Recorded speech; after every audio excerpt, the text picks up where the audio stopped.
screen, or is it? They can Um, see me. Yeah, they see me and they see everything that you see, they see. okay, okay. Okay, So if I had a but let little, me just show you. Um, I don't know, no, they have to be in front of the camera. So they yeah, won't be, you it's won't be okay. able to see them until they come onto the screen. All right. But there are 16, you know, genetically endowed people sitting in this. Okay. Great. Well, genetically endowed. Okay. Okay. All right. So research. What do you make of it, Chris? First of all, do you like doing it? So that's a great question. I sort of think of research as like it's foundational to doing all of the stuff that we do, whether you're paid for it or not. Um, you have to because designers cannot know all things, and therefore and even the premise of doing design thinking and relating that and learning about our solutions and the people who we design for requires us to research them, right? To go out and learn from them. And the human-centered nature of doing design sort of takes the burden off the designer to solve all the problems and puts it on us actually to discover those things. And so it is much better in the scenario when you can convince or work with people who are willing to invest in that level of outcomes. But whether you're paid for it or not, you have to do it, right? And so that You it's have to it's do much it. better to sort of say like, hey, this could be way better if we actually secure time, whatever. All of design in some way almost sort of an allocation of budget and resources, right? And to sort of convince or say, hey, like we can solve the problems more meaningfully by sort of identifying them through research, speaking with real people, and then using that same cycle in the process of building solutions just validates your ideas faster Got it. and it allows sort of designers to be as curious as they can. It's very hard, but it's sort of some of the best parts of sort of honing these skills, marketing them, and then also then sort of translating that into, well, why is this valuable, right? Like, why should the Right. business go talk to their end users? Why should we care about our customers? We care about our customers. And I'm like, yeah, when was the last time you talked to any of them? When was the last time your designers actually spent time knowing if their solutions were meaningful to their end, to the people that they're designing for? And a lot of times there's places that'll say, oh, we do that sort of, and you can sort of watch them like they're low, their voice goes low, and you're like, okay, so you're not really doing, you're hiring designers, but then you're sort of hamstringing them or saying, go create solutions for us without all of the information. And what I've always advocating for is like design at its core at the front can do that stuff at like at faster pace, at more outputs. And it can be really fun to be like, I got to a solution that I didn't know I was going to get to if I was choosing that myself, if I was designing for myself. So that's the core of sort of Got it. why these systems and these tools sort of are meaningful in that space. Got it. Hold on for 1 second. I'm gonna just put the sound up a bit because it's a little low. Okay. Okay, that should feel a bit better. If it's too loud, let me know again. All right. So I heard you say a couple things, Chris.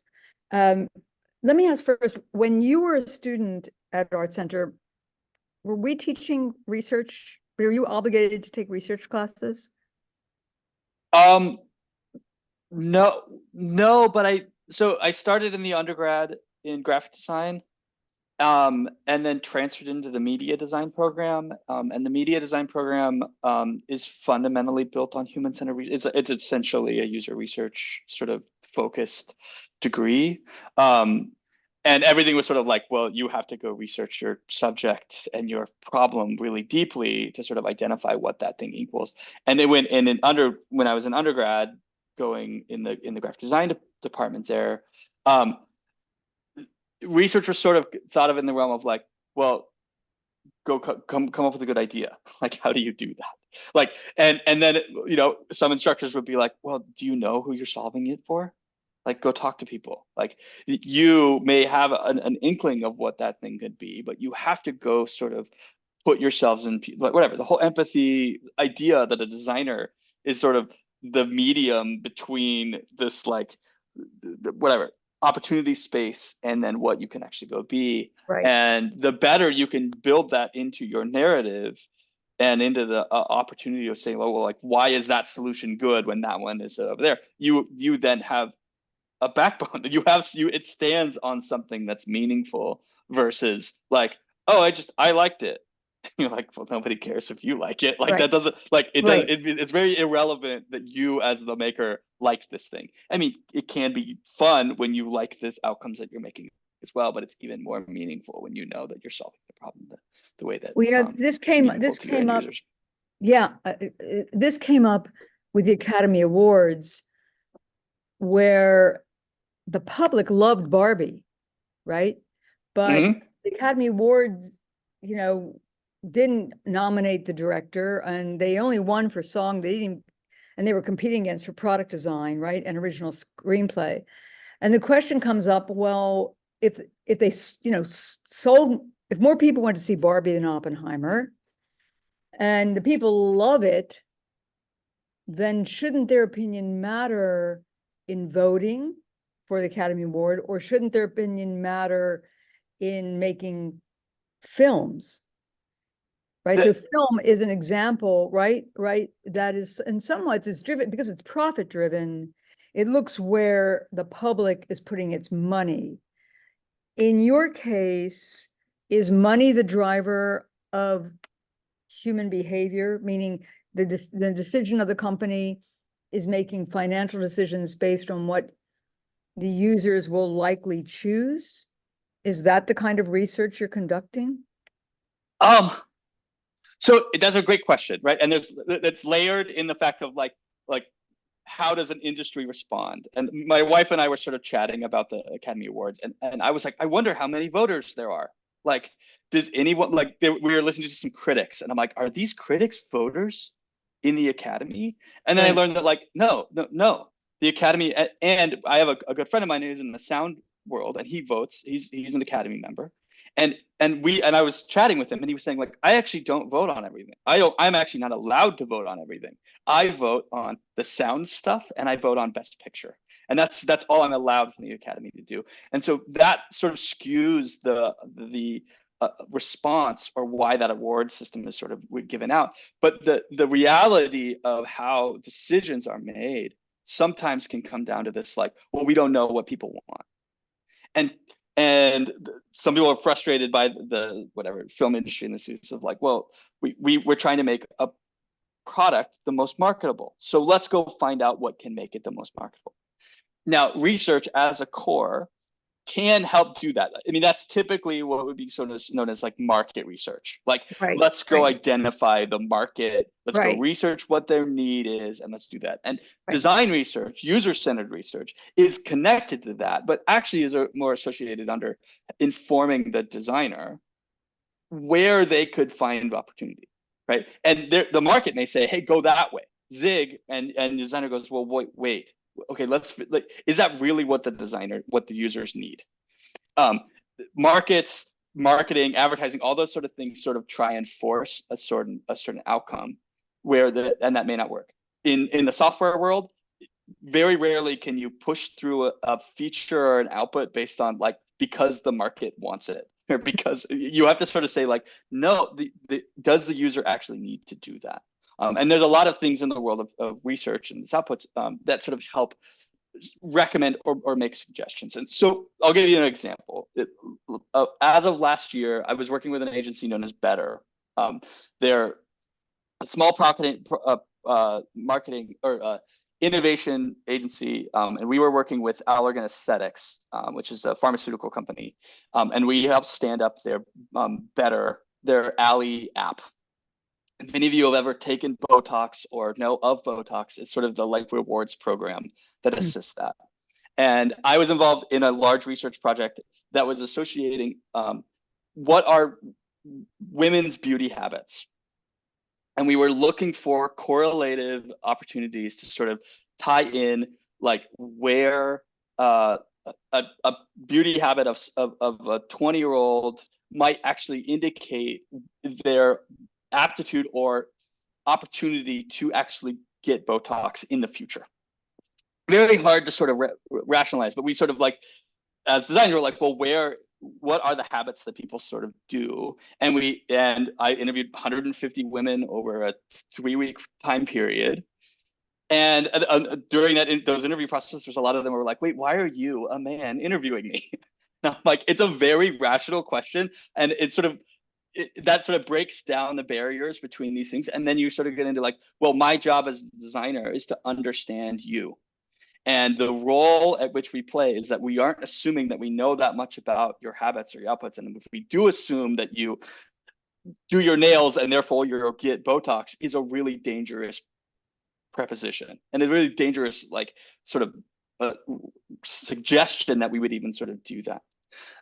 But through sort of understanding the things that they were doing, it allowed us to sort of say, well, where can the large sort of market research that goes into that, how can we help designers understand the insights that go into that? And one of the big sort of insights that we sort of understood out of that relationship is that the factors of habits that result in other habits actually have more correlative opportunities. So we learned that Wow. women that are more likely to get microneedling at a spa that also may offer Botox at that same spa have more correlative and lead generating opportunities. So we're like, and what that led to the business was maybe Botox should be investing more in microneedling services and look at partnerships with microneedling outputs, because the correlative factors between microneedling and getting Botox is actually highly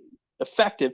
And Botox in Elegant Aesthetics had a high opportunity at which to actually go scoop up or eat the market share of microneedling. And it was sort of fascinating to like, oh, I didn't know that before, but only through that research of understanding that large, and it was a very like 6-month research process with lots of stuff. And my piece was very small, but they don't get any of that detail unless I spend time talking with women about what their habits are, and that sort of translates into that. So help them understand once again, if you're the one collecting the research, then as the designer in this project, what did you actually do besides the research? So in that, there's a couple factors. One, we have to spend time sort of formulating the questions, right? Building the way at which we chat and talk to gather insights from people. And that has a number of methods. Most of them is sort of strategizing, like, how do we get people to do this, right? And one of those things was, we're going to use Facebook to make to advertise this research process. We're going to get a budget for giving participants Sephora cards, or sort of ways at which to do that. And then we formulated we scheduled it through Calendarly. We used a research tool known as Dovetail, which is highly effective for doing user research at scale. I was doing this along with 4 other user researchers. So we each sort of took a region. Like I took the Western states. Somebody took the middle of America. One took the East Coast, and then we had one in Europe and one in Asia. And then in doing the research, we then have to spend time interviewing people, which, there were around 30 to 45-minute interviews. So there was 150 of them that we needed to accomplish. One of the challenges in doing research generally out in the world is that like people don't show up. So you sort of like put an incentive, you have your time on the calendar, they say they're going to show, and then they don't show. So we were getting a return rate of about 30%. So there was a lot more that were on my books than actually able to do that. So we had to sort of extend the time. And then in that, you have to analyze the research. So that you do an interview, you chat with someone for a while, you learn some interesting things, and then you have to go back in and sort of tag and translate. Luckily, there's tools like Dovetail, which do automatic translation, like you were talking about in AI. The AI that runs in the background of Zoom is very similar, right? I'm not having to re-listen to it and type it out. I mean, that was the old days, which was a skill, but now we have tools like AI that sort of rapidly speed that up. But then you have to go back through and tag that with relevance. And the role that you sort of are doing there is creating connective tissue between all these interviews that you do, and then sort of classifying your audience members. You're like, oh, okay, this person is a microneedler and they have done it for 5 years. Oh, they are closer to this sort of, they're more relevant in this output. They are, and most of it is thinking about in this realm of their, like in marketing and lead generation, like where are they in the funnel? Like, are they considering it? Are they Got it. near it? Have they done Right. it and they've gone back? Like, The where are time they in element, that? the time Exactly, the element. time element. And part of the time element is associated with marketing, right? Like Right. a business doesn't want to spend advertising dollars on someone that will not convert. So most of research in sort of the marketing space is trying to shorten the conversion of Right. that And how user, long, right? and Chris, how long does that from research to analysis, how long did that take you on this project? So we had the interview portion was 4 weeks. Again, 150 people was sort of a lot. And then throughout each of those sprints, we were essentially collating a research deck, so sort of working in tandem of doing the research, pulling it together, analyzing, and sort of finding some insights that are there. And then we spent another 2 weeks pulling together all the insights, writing a more detailed report, and then delivering that to our client on the back end, who was sort of helping it distribute it at the whole organization of Allergan Aesthetics, Got it. which is like 100,000 people or something that work there. So. Okay, so you hear the time scale, right? That's different from ours, right? They had two. We're getting ours is much smaller, but yeah, but I'm curious. How many people do they have to interview? they have a group of 10 in a focus 10? group. And the folks, Yes. okay. Yeah, and so they're only going to have 1 week to do analysis. Yes. Yeah, it's Art Center way. Right? You're gonna have to do that Right, in right, the right, right. time Just provided. right, speed up, right? There's no more time. So when you think about this, then they had the idea, they had the product already in mind, or did you as a designer come in and suggest the concept design for them? Yes, I mean, so they were a large pharmaceutical company who have a product in market, but that has competition, or it has more competition than they did when they first launched. And so what they were sort of seeing is like, well, we need to expand our market share. How do we do that? And our role was, well, you guys may not actually be looking at the right market share. Let's talk about ways at which to expand your market share by considering broader sets of understanding of your end user, right?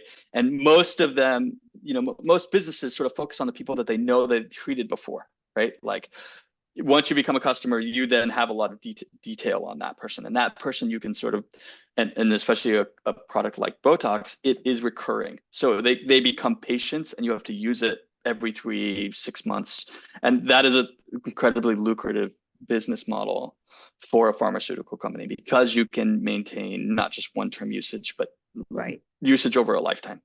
right. But if we could sort of expand, if you get 10% more people into that open funnel, that has exponential sort of opportunities for revenue growth. Now, our job at first was to say, well, we don't know what you're like. We didn't come in saying like, we're going to go after microneedling. Like, we were just like, let's go learn about how women approach the habits and see if any of those correlate with their consideration of using Botox at some point in the future. And being able to sort of chat with them about those things allowed us to then sort of learn, like I'm naive. I don't know very much about this. I mean, I have a wife, but I don't like, I think that's what makes me sort of good at these things, is I'm sort of dumb. Like, I don't know enough. And it's good to not be like, I'm not assuming, and being a good researcher means that you go in with as little knowledge as possible, but with as much of a sponge opportunity as you can, and the questions that you can formulate, like using an open question, like, tell me about your beauty habits. Like, I don't know nothing about it. Like, a human being will actually express a ton of stuff to you if you allow them to tell a story to you. Like, I learned all stuff about like how she doesn't like it. Strangers would like tell me about their relationship habits with their husband and how they hide products from them, and how if they learned he was doing this just because he like whatever. Like, there's all this stuff that goes into it. Right. Those things are incredibly fascinating from a research perspective, even just from a sociology. Like, Right. I am curious about people and the questions that I ask, and then sort of let me build on that. And what I've said it before in the past is, research is like a bank. the more you do, the more that piles up in your experience opportunity, and insights that you learn from those things don't go away. They actually are storable and relevant for other opportunities at another point. Like I'm not working for Botox anymore, but if I went and worked for another pharmaceutical company who's working on, like, I now have that like contained Right, knowledge, or I have that experience to say, well, here's how you would do that. And it works in both ways. The insights that you gather, but also here is how we did that and it was successful in X timeline, and you can bring that and build it out. So like a whatever focus group in a week is part of practice and will gain you certain amounts of knowledge under the time constraints of those of what you've given in the parameters of your course. But that skill can also be practiced over and over again, right, and then you gain more when you practice it. And right, most of right, you guys are students, you have to practice, but you should see the practice as an opportunity to sort of like, what did I gain from it? If I was to do it again, it would be faster, et cetera, et cetera. And that is the core of right. learning and getting into the world. But being able to show you can do those things. I know a lot of designers who have never ever participated in a focus group, and then they get into a job and they're like, I gotta run a focus group next week, I'm screwed. Like, yeah, Right, you right, are. right, right, Like right, you, or you said that you knew how to do those things, and then when you're tasked with right, it, you're like, right, I don't know, I'm right, googling how do I run a focus group. But like, it's those things typically don't turn out that right, great if right, you're sort of right. under the So, pressure and need right, to give them under advice. so this group is getting skills. We've spent the first term, part of the term, in getting skills. So Chris, uh, another important question that I want to put before you before students speak to you directly and ask you questions is if you could speak to an example when a company didn't have an idea, where you really you were hired to give them an idea for a product, and how research led you to that idea. Um, yeah, that's a great question. So, I mean, this happens all the time. I mean, it doesn't really matter what you're designing, but there's a lot of places that will say, like, recently we were working on a web design update for an application that it was a RFP, but it was winning work from a company, and they came with like, we need to update our app. Like that was their like, and so the immediate question is, why? Like, why do you need to do that? And in RFPs, they're very an RFP. If you guys don't know what that means, it means request for proposal. So essentially, you're pitching why your agency or why your group can sort of what things you would do to help them solve their problems. And most of that is sort of like it's a dash of sizzle. Like, here's this cool thing we could make you and show you what it could be. We'll give you sprinkle in some ideation as like a way to do that, and then it's part like, here's tactics, here's what our agency or what we as designers can do for you to do that, and hopefully you win the work, then there's contracts and negotiation and all that stuff that sort of moves forward. And the role there is really, well, okay, like, we need to identify what they can and cannot do. And so I come from it was for a skiing company in the background, but what we ended up doing is we did market research at the front as our small team to identify from their audience members, like, what they liked and didn't like about the application. It was really quick. It was like, I did it with like 5 of my friends who ski and I know have the app. And I just chatted them, okay, like, well, you know, we're going to be redesigning this thing, what would you sort of see as like its biggest flaw? Like, automatically there was like all these people sort of complaining about that it doesn't help them on a mountain, that it doesn't really do these things. And I'm like, okay, like, well, here is a rationale, which they may know, but by us doing this small little funnel of this, like, we then architected our entire pitch around this concept of like a day in the life and how our innovative features fix. And all we did was tie it back to like, dude, I don't use the app on a mountain. I use it to get in, and then I'm done with it. And that alone was this like sort of like, yeah, you guys have not built this thing to actually be extendable, usable throughout your day. And we sort of show them how our research process would align to that, and by tying it back to that core insight of like, well, their app, they want to redesign it, but I don't know if they know what works and doesn't work. So let's go identify that quickly, not give them everything, but we could show them that that research piece could sort of be funneled into the larger strategy of what they're doing. They won the work and then I didn't get on the project, but it doesn't matter there. Okay, So. but I think, one of the things that I hear you talking about, Chris, is that in all the projects that we're addressing, research is a necessary step. I mean, do you ever design without research in a job? I mean, the only time that you're really going to design without research is if you have an existing product. I mean, sort of, but no. Like, there are times at which you can go fix something that you know is a problem. And you may go work at a software agency and they're like, our button's broken. You can go fix that. You don't need research to know the button's broken, right? Right. But when you're like, hey, why aren't you using this? Why are your people mad? Like, I worked in on the IT side, and I'm like, we did a little bit of research and we understood that the time it took our agents to get into the software to solve the problem was longer than they were being given or being measured against by the business. And so they're like, our account people's, like our customer service people are way underperforming. And we like did a little bit of research and we're like, your tool is underperforming. Your people are fast. Your tools are slow. Do not like tamper or punish your human effort by your tool effort. And we ended up fixing the tool effort, and it actually changed their compensate. Like, they had to like pay out all these bonuses they weren't having to do before because we fixed the speed of the tool. And then all the people that we helped fix the speed of the tool for were then happier that we did that. Does that make sense? Yeah, makes sense, people? Yeah. So, I think, let me just close the door because it's a little noisy. I mean, you've been at art centers, you know how fast everybody has to work, how hard they have to, right? And then some people want to just work for an agency and they won't be responsible for doing any of this unless they're tasked with doing it. Others are going to start their own businesses, right?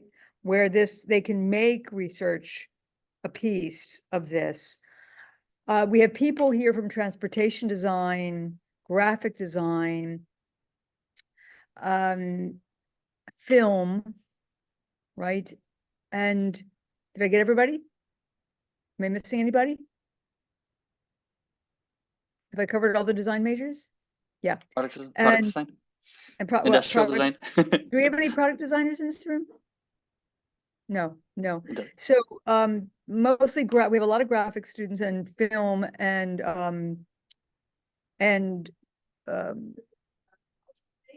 do we have interaction designers? No, Sabrina's interaction, but she's not here. But in any event, so we've got people that are really designing product, right? You've been talking a lot about designing software. They're designing product, like designing grills of, the front end of a car, that a grill or no grill is one of the questions that we have in the group. We have someone who's really interested in the whole idea of psychedelic posters. And we have someone who wants to do graphic design in the film industry. We've got someone who actually is interested in the cosmetic industry and whether or not people have an easy time opening up the packages. So these are some of the interest and the research questions that they have this term. And I'm wondering if you have any remarks regarding how research has served you as a designer in getting work, meaning you making a pitch. I remember you telling me a story about this and realizing that because you had done research, it made a difference in getting the job. Yeah, I mean, so it's a great question. I equate there's this premise inside of design that I like to call big D design, which is like at certain levels, once you learn it all, it's all the same sort of stuff. to some extent, like an architect and a product designer and a graphic designer and an industrial designer, and like we all sort of speak a similar language because our processes are somewhat similar. Their outcomes or outputs may result in different executions, but we Yeah. fundamentally sort of think and solve problems in similar ways, and we rely on things like, well, how do you come up with an idea? It doesn't just come to you. It's not just like lightning strikes your face and then you have a good idea. Like you got to do the work.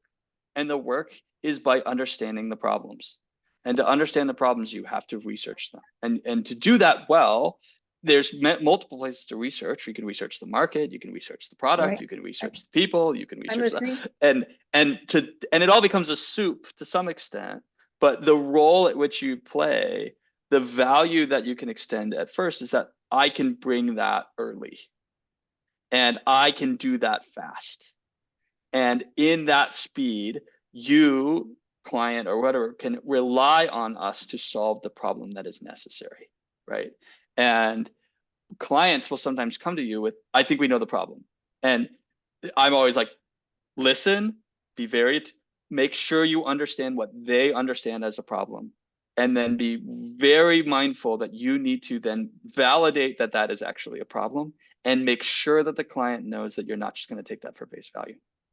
Because you can say, yes, it clearly seems like you guys think you know the problem, but my job is to identify if that is true. And I'm going to go do that through these methods and then bring and even maybe augment. It seems like you guys think that this feature is the problem, but fundamentally it's this thing over here. Let's fix this over here, which allows us to fix this over there, which makes your feature effective or whatever that is, right? A grill or whatever. Like, how do you know it's going to work? And validation of stuff requires feedback. The design process as a fundamental thing is a feedback loop. Like that's what you're in school for. Everyone makes something, you get a critique. The critique model is that way in industry as well. It actually is harsher. Like users are mean. They will tell you and be just blunt about it. And I always say when you're researching or you do user research, like always tell your end users that you weren't the one that created it. Like it's not me. Just tell me what you want. You can be as blunt as you want. People are like, I hate that button. Those colors are so ugly. And you're like, oh God. But it actually is really important. And you don't just like, oh, a user told me they don't like it, so I'm gonna go change it. No, not necessarily. Like now you have to find like more rationale or make sure that's validatable or whatever that is. And there's a sort of feedback loop there that is essential to learning about your end users. And the fun part about it is that when you do research and you can build it into your process, which you have to do sort of anyways, when you can get paid for it, and it pushes the ideas forward, you can actually live in the idea space longer. So and there isn't this sort of, and the world of like startups and solving problems really fast sort of moves to this like just fix it, just go fix it. And you're like, well, wait, like if we spend a little bit more time learning the problem, we then will fix it the way that it's supposed to be fixed rather than just the first thing that we think will solve the problem we're going to go after. And that sort of lurching we're seeing happening a lot more. And honestly, I don't know if you've been, you're lucky you're in school right now, but the user research sort of profession has taken a hit pretty hard in the recent set of layoffs in the tech industry. And the reason that it has is because the tech world is very sort of ruthless, but they sort of think that they have solved their insights. They're like, we got it. We don't need to know anymore. We're fine. And they're going to coast for a while. And what it's going to result in is some of them are going to get completely hammered.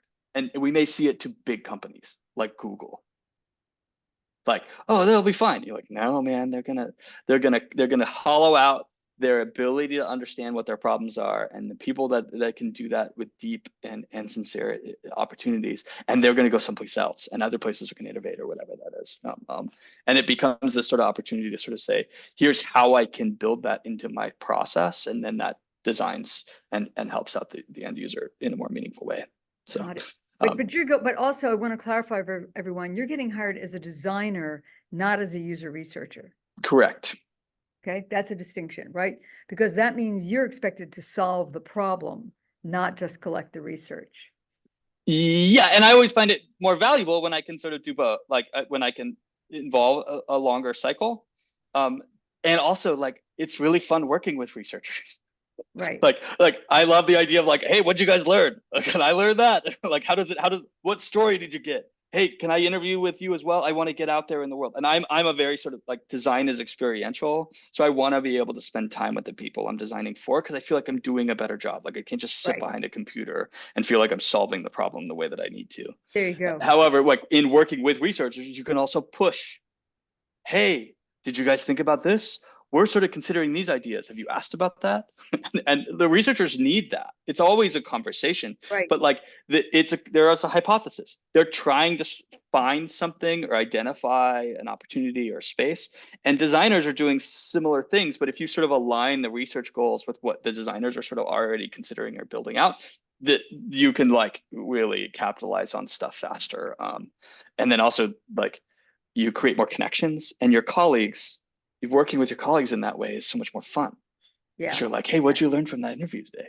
And yeah, like, oh yeah, yeah, dude, this is crazy, you should check this out. And then those things get shared. And where especially in large organizations, what can be problematic is that research design and they get siloed, and you're like, and the way at which information disseminates itself is not as easy. But as designers, if we're sort of like always seeking that role or always seeking that information as we go, or we're making sure we're joining organizations who frankly they give a shit about that stuff, it's right, helpful, right? And we should be doing that as well. Like don't just go like make it explicit in your process, like put it in your case studies, show that you know these skills, because if you know how to do them, then organizations will let you do them. right. If There you you go. don't, they just won't. They're not going to turn around and go, "Hey, maybe we should do some research today." Like that's like the business is not incentivized in any way to do Right, that, right? right. They're mostly scared, and they Yes, use research at which to try and make them less scared. got Change it. happens a lot. It's really kind of freaky. So, Wow, wow. Well, and okay, we can so talk about this forever, obviously. So, yeah, I so mean, it's let me a lot that's there. let me open it up then to the class for questions that you want to ask Chris about his work as a designer and research, about your question you have about um your own work as a designer and how you think research fits or how you're solving a problem right now as a designer. What questions do we have for Chris? Yeah, so come on up, introduce yourself. Great. So introduce yourself and ask your question. Sit down. Yeah, please sit down and just face the camera. Uh, Hi, it's nice to see you. My name is Eugene. I'm studying transportation design right now, and then Hmm? I'm having research regarding the future EV grill. Since the electric car, they don't have like radiator, and then they don't have the engine heat. Hmm? So for me, like my own opinion, there's no use for having grill for electric car. So that was main topic for me, and that I was like not pissed, but I didn't like it since everyone knows about the car designers. The grill doesn't need for the EV car, but they still do have. So that They was still have a grill. Yeah. yeah, they do still have the grill. Okay. So that was the main topic, and then I started my research, and then the more I do the research, what I have realized is like for users, they said if that's the case, they don't like to have any grills. And then when I show the picture of Tesla, and if I show the like kidney grill or spindle grill from Lexus, if I show the picture again, they all of a sudden they just have second thoughts about that, and oh, now I love to have grills. Mm. So my concern is the users, they don't know They don't what know. they like. Yeah. They have second thoughts, and then I cannot blame them since they are the users, and then they're the one who will gonna buy the car. So Yeah, that's like kind of concern nowadays for me. sure. And it's an interesting question, right? And so the the where you have a challenge is that you're sort of trying to answer a binary question, grill or no grill. Yeah. But that's not really the question, right? The question is like, what like what defines the front or the back of a car?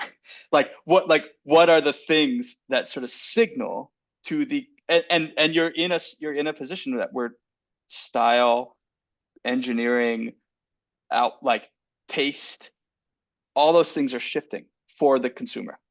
Because you're right, if the car doesn't have an engine in the front and it doesn't need to be protected, like why does it need a bumper? Or I mean, there are other reasons for a bumper, but there's a whole other set of questions there. So then you might be able to ask some things rather than about yes or no, which binary questions can be good, but also can be very challenging because it sort of leads to outputs. You're looking for a range, like what is too much of a bumper and what is too little of a bumper. Like that you can sort of identify, right? That it maybe be classifiable. Like, oh, the bumpers that are done on the new BMW is too far. The grills on the new BMW is too far. The grills on this, and you can go look at and analyze, research how many of those there are, and then actually put that into potentially a survey or an opportunity that a focus group in particular could do some choice with. Right, they can be like, I could tell you about why this one is good and why that one isn't good, etc. And you could A/B test it as well. And there's a lot of opportunities there to sort of identify what. And there's more. It's so emotional. Cars are so emotional. It's amazing, right? It's like there may be always be like, well, how does that bumper make you feel, right? And why is that grill designed certain ways? Right. And there's so many opportunities there. But that I think rather than considering it just in a binary sense, grill or no grill, it should be sort of what kind of grill means something to people. Because the grills could be nostalgic. Like I could show you a chrome bumper from the 1960s, which is a byproduct of the manufacturing products and the way at which that metal was bent and then chromed, which is also a manufacturing sort of advantage. And then there may be things that's like, I don't know, it looks plasticky because it is plastic, right? like it's very different ways in which that stuff is sort of executed. So I don't know, it's an interesting problem. All right, yeah. But what I would recommend is rather in your sort of relationship to that question is like, it's not whether it's a yes or no, but it's a how much or how little do people think about or care about a bumper or a grill in the car. Or the front end of their car. Yeah. How much do you think about it? I love Porsches. I've loved them from my parents were a kid. I hate the lights on the new Porsche. I would never get one because of it. I don't know why. It's like they made a bad decision in my mind. Like everything else fine. The 4 dots around the thing. I'm like, no, dude, why did they do that? I freaking hate that. And if I bought one, I would go modify it. I would make a ring. That would whatever. I would go like secondhand market, do that to that thing. Again, you don't need to know my like preferences of you get my point. But like that kind of stuff, like people like depending on how into cars or into vehicles they are, will actually radically change their like emotional response or their ability to sort of articulate what that makes them feel or doesn't. And what's even more fascinating is take it off the car, remove it from its context, just show like some people will recognize them by the brand, but some of them are like, I don't know what kind of grill that is. You're like, oh, okay. So how recognizable is the grill? And the discussion group, he'll be able to have a discussion in the focus group. So that'll open up a lot of thinking. Yeah. And focus groups, when done best, are about open discussions. They're not about giving direction. I think Steve Jobs, there's a quote from Steve Jobs about how he like sort of hated focus groups. For the term of ideation and new products, because he was like, we can't go to a focus group to tell us where to go. We're inventing it. And a lot of people have taken that quote as that Steve Jobs didn't believe in user research, and it's a total lie. He didn't believe in not allowing the designer to understand their user in a group space. He fundamentally didn't like groupthink. And groupthink is what can be a danger in focus groups. So just be mindful of like, I love this one. And everyone's like, I love that one too. Like, no, you don't. But you're just going along with that other person because they were the one that were the loudest in the room communicating about what that is. So just things to be mindful of in in a focus group. All right, yeah, thank you so much. No problem. Thank you. Thank you. Thank you, Gene. All right. Another question for Chris. Stephanie, please go ahead. Please introduce yourself Okay. and the problem you're after. Well, it was more just about his experience, but hi, I'm Stephanie. I'm Hi, a Stephanie. graphic design major, and I've learned a lot from your talk today. And I'm curious kind of about your relationship with clients. And I was wondering if you had an example of where your research like blew them out of the water, where they completely changed what they were thinking and rerouted based on your research. Yeah, another great question. So research, I find research as a like deliverable, i.e. like we are giving you a set of research artifacts that sort of make you think in a certain way or not, can be really effective if it's not the end point. So like the company that I was working for, like we did the user research and we were marketing stuff to a group on their team, but we also were doing sort of advanced future leaning design. And then we were able to sort of quickly tie the insights that we gathered from our research into the products we were showing them. So that helped in the sort of like, well, how are we going to use this? Because a lot of places will say, great, you've given me some insights. I don't know how to execute any of these. And then it's sort of the research dies on the vine in that scenario. And so where it can be really helpful is to say like, hey, see this thing you weren't considering? Like, for example, in the Botox scenario, microneedling. They're like, well, we're looking on regulation to try and increase the number of spaces that Botox can be administered. And Botox right now has to be administered by a medical professional, whether a registered nurse and that's why most of it occurs in plastic surgeons or dentist's office or in registered nurses. And if you can expand that, say, well, maybe what if it could be done by a beautician, and we could figure out how to reduce our barrier to entry into the profession of injecting Botox, and then that could expand to those locations because they were able to do that. Like they were like, oh, we didn't even consider that. You're like, okay, so what would that take? or if it doesn't take that, what would it take you to figure out how to encourage those spaces and market to them your tools and your outputs or your advertising spaces? And then you could sort of envelop that as well. So before they weren't ever really, they were just like, we have a marketing, we have a user, we have patients, we have practices, and we have these outputs that we sort of know we can go address. And we're like, well, what about the bigger market? Like, what if you made this a consumer product and people could buy it off the shelf and they could inject themselves with it? Like, there's the far end, and they're like, oh, we'll never be able to get that working. And I'm like, well, if you could, that would radically change how you market and how you sort of approach that sort of feature outputs. Now, from a research perspective, it's very rarely like, hey, you weren't considering that. Sometimes it will. Actually, sometimes that's the best when you're like, hey, you thought your problem was this like thing, and it's not. Like, we did some research. Here's a brand new opportunity space that you guys weren't considering at all. That then becomes about the storytelling, how you address that, how you say, well, let's go that way instead of this way. And that's the sort of early stages of any research process with clients or with outputs. If they can lean on the research more deeply, you as a designer then have the opportunity to sort of drive that path forward and sort of say, hey, here's what that could be. So, Well, yeah, I think I'm asking just with my own project, I'm noticing that I lean really heavy towards assumptions. I'm the one doing psychedelic posters and okay. compare the efficiency from posters of the 1960s to present day. And I feel like I picked a topic where I know some things I needed to know a lot more about the history and principles and stuff, but Sure. I'm waiting to be like wowed by my research. And I have had like points along the line, along the process, but it's really something I've noticed I've had to work on, is not assuming what I think my results are going to be with some of my exercises, So that's why I was asking the question.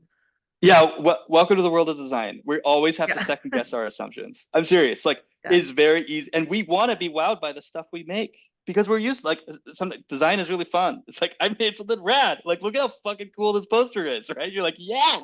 But like most of the times research does not have that what whiz wow bam. Like sometimes it's really subtle. It's Yeah. like, oh my God, it should have just been about like is it about drug culture? Drug culture is changing. People are now taking mushrooms pretty regularly. They are trying to legalize it in 12 different states. Marijuana is sold at your local like place in California. So does that change the societal relationship to the concepts of psychedelia? It sure does, Mhm. right? And that's the hard thing about that, right? Of like, okay, well maybe what's wow about that is that like it's not taboo, and maybe you could learn like, is that what you're looking for? It's like, what's it like? Yeah. Is it about going to a Fish concert or like whatever, right? Yeah. So Awesome. Thank you. no problem. I Glad to think help. the other question that Stephanie has to deal with is that the age of psychedelic posters was not as media saturated. They True. looked really different. Now they're just part of a landscape of imagery. So they don't have the same sort of shock value that they once had, right? As a graphic designer, Hmm. right? And Yeah, that and can be usurped. You can go ask whatever an AI to produce you a psychedelic like Right. output, and it can like do it because it knows it has been trended or been sort of made into that to some extent. Right. But right. but again, it's like it's deeply connected with culture. Like everything we design and with anything we make, right? Like cars are it's all a reflection of the world we occupy and we make, and designers have to know that in and out. That's what research does for us. Right. If you don't know it, like I had you guys may not know him, but his name is Roland Young. He was famous at the Art Center College of Design. He passed away recently, and there may be some YouTube videos of him. He was a very tough instructor, but I remember one of the things that he told us as he was screaming in our faces was he's like, "What do you know about string theory?" to a student, and the student was like, "No, nothing." And he's like, "You're not a designer." And the student sort of took it as like like, oh, that's so mean. Like, why do I have to know about string theory to be a designer? And it was that the student was like, I don't want to learn anything about string theory. I'm not interested in that. And you don't have to be an expert in the thing that you're designing, but you better know it. You better learn how to become an expert at it. And the only way you can do that is through research. And people in particular are the fastest way to learn about something. That's how I've learned about this stuff in my career. Like you may like whatever. I met a guy that worked at John Deere at a UX conference, and I always use John Deere as a reference point to UX with my students. I'm like, what do you know about a lawnmower? And very few are like, not very much. I'm like, if you work for John Deere, how much do you got to know about a lawnmower? And the answer is a lot, potentially. But John Deere is a global powerhouse. They have more sophisticated autonomous vehicle technology in their combines than Tesla has in a decade worth of work. Wow. They can move a combine in space within 2 inches on the land from a satellite. It's crazy. Like the guy was showing it to me, and I was like, and his research was about like improving the autonomous like controls on a $1.5 million combine. Wow. It's crazy. So, but the role there is that designers fundamentally have to learn their systems really, really deeply. If we can do that really well, and we can research why that's meaningful to them, we can then solve those problems in more meaningful ways. And it's what I think you hear you suggesting, Chris, is to be curious and to have an open mind to learning, right? Because we don't know what we don't know. Yeah. Right. Which is a hell of a lot. A hell of a lot, right? And we can't be an expert in string theory or in everything, but you have to, as you walk into a company, you have to really understand who that company is and what they sell, and whether it's a film company or whether it's a transportation design company, right? Or whether it's a game company or whether it's a chocolate company, right? You've got to really just understand the basic, what they know about their world, right? Mhm. Right. And then you come in as the designer who is a graphic designer or a product designer or a transportation designer coming in with your perspective, right? Now, I think in your case, Chris, because you went from graphic design to sort of product design, you're Mhm. kind of the guy that can kind of go into any design problem because everything's a product. I mean, you have the ability to think that broadly. Am I right Ye- about that? Um, yeah, I mean, like people ask, like, well, why do you go work at Botox? Do you care? I'm like, I don't care about Botox. Not really. Like, I don't get it. I'm not really that, but I do find it fascinating. Right. And my father was a dentist, so I sort of understand the realm of like of of Fixing the the face. fixing, and like he worked with he was a prosthodontist and he worked with oral surgeons and with plastic surgeons pretty regularly. So my point there is that like it really doesn't matter. Like I was curious enough to learn about it and then to enter into their space, and then you can go in your domain, you can go fix the problems meaningfully that sort of have larger relationships to the Right. stories that you're sort Right. of Right. articulating. Right. And design at every level sort of has that ability to say, well, why does it matter what you make, right? Like, and you're like, well, it matters because I know how to solve it. Like, I know that people want that, or I know that's really meaningful to them to do that in efficiency or whatever that is, right? Or like the difference between a car that sells 1 billion and a car that sells 1 million, and cars in particular are really fascinating because the production cost is so high that like to move an object like that to market is so intensive. But the minute if it's successful, it goes through the roof. It's crazy. It's like they make so much money, but it also is the opportunity to sort of align that.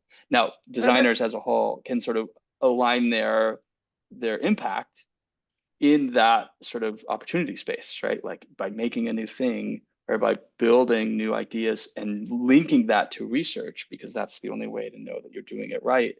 You are not guessing, right? We're not assuming that we think it's going to be good. Right. We know it's going to be good. Right. We can guarantee that the users are going to engage in it. And sometimes it doesn't work, but most of the times if you're doing it in the absence of research, you're just taking a shot in the dark. Right. You're just relying on like Pretty this much. like Yeah. self-fulfilling prophecy, which very rarely works out. Right. Right. It's Right. like, But what I hear you also saying to them, Chris, is very important as undergrads is that while you're training to be a graphic designer, or you're training to be a transportation designer, or you're training to be a filmmaker, I hear you saying you have to pull back and recognize that while you specialize in graphics, you're a designer that is a problem solver. So mhm. that, right, so that you basically bring a problem solving attitude, and graphic happens to be the skill of how you might work it out, but you're thinking about problem solving way larger than simply graphic design. Yes, absolutely.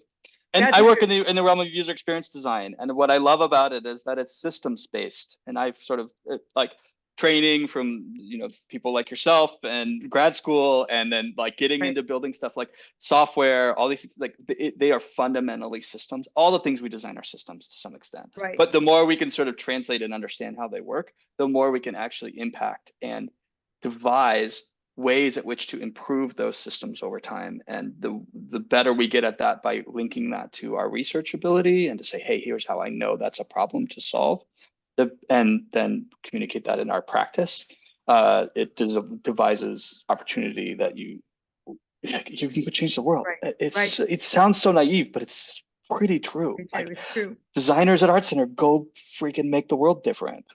It's pretty They do. crazy. They do. I mean, So, anywhere, but like you have an opportunity that you like can go capitalize on, but you also have to practice that. Your guys' right. jobs as students is to go practice the stuff. You're not gonna be very Right. good at it. The first time you run a focus group is probably there's gonna be some bumps in the road. It's just you may not get the insights you want. You may not understand all the things you do, but think about it as a way which is say like, I just am curious. I want to know. If I can know, if I can do these steps, maybe it'll lead to somewhere. And it's a little risky. Research is very risky. It's sort of scary at first. You like don't know if you're going to get anything. It sort of feels like you're wandering around in the dark. But you sort of piece pieces together, and then you sort of find things that are meaningful, and you connect stuff you didn't know, Right. and then you're like, oh wow, I didn't see that before, and now I do. And that's Well, the stuff I that's have to really say, as someone who's trained in research, I find my curiosity creates for me a certain comfort because I know it's going to lead somewhere. fun. I have enough experience to know that by being curious about something, it does lead you somewhere that's meaningful, not meaningless, but meaningful, right? And so that's why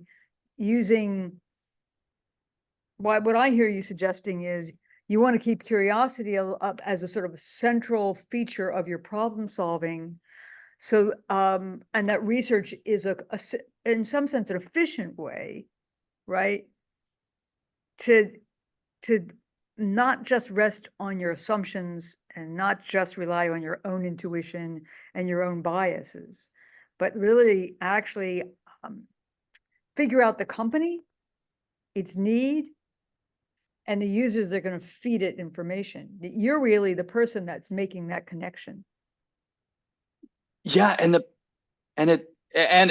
you're totally right. And on top of that, that businesses are like think they know how to do it, and they don't, and they're like they're wandering around. Like change happens so fast that like we're coming out of a pandemic, and all of them thought they understood how to like manage it. I mean, it's sort of amazing, Right. like the world that just like kind of crumble. But at the Right. same time, it didn't, because designers like ourselves figured it out, and we were Right. able to do that. And being able to nimble in this space and be able to lean on those ability to do that actually is the life source of like how you can sort of feed that, and working with other people who also know that you create value, right? Like I worked with engineers who didn't want to talk to users because they just wanted to code all day, and then we're bringing them insights about why the things should be solved in different ways, and they're like, thank you, like I just needed a bigger rationale. I just wasn't just going to listen to you because you made it so, or the CEO wanted it that way, but like Right. and that also could be a competition a little bit, like Right. you're looking for the best story to tell, and to tell a story that's rooted in human need and validated through that is actually the undercurrent that sort of makes design really fun. And it's hard, but it's like and what I always like to say, like a lot of places, a lot of businesses make the fallacy of saying we're going to front load research. We're just going to do research at the beginning of a project, and then that'll be it. And they budget it that way, and they sort of allow designers to come in and like make some recommendations, and then they leave, and then and you're like, no, like, but designers, like if you can figure out how to make it a wave, right? You do a lot, like it starts big and then it trickles and then it moves along. The research is actually just like the iterative design process. You continue to do it to make sure that you are moving the ideas forward. And then the irony about people is that you can make something, and by making it, it changes the way they behave. And by changing the way they behave, you then need to learn how that change forces other change. Right. And what's Right. fascinating about that from a design perspective is that like we are change agents. We are catalysts in improving the world, but we also have to make sure that we're not making the world crappy. Whatever. Right? We're going to leave it at that, Chris. We're going to leave it at that because it's 5:35 and we have called on you for an hour here. Any other questions that are burning? Well, Chris, I really want to thank you. It most excellent, you know, so much information. Can we have a round of applause for Chris, please? Yeah. Thanks, everyone. Dr. G, you're the best. You guys are all privileged to be in her class. I can say I'm privileged to know her, and Yeah. I'm glad she continues to call on me Right. in these scenarios. So lunch Happy to help. So lunch is on me. We'll fix on the date. I'll take a free meal. That sounds great. Okay. All right. Adios. Thanks, everyone. Good luck. Adios.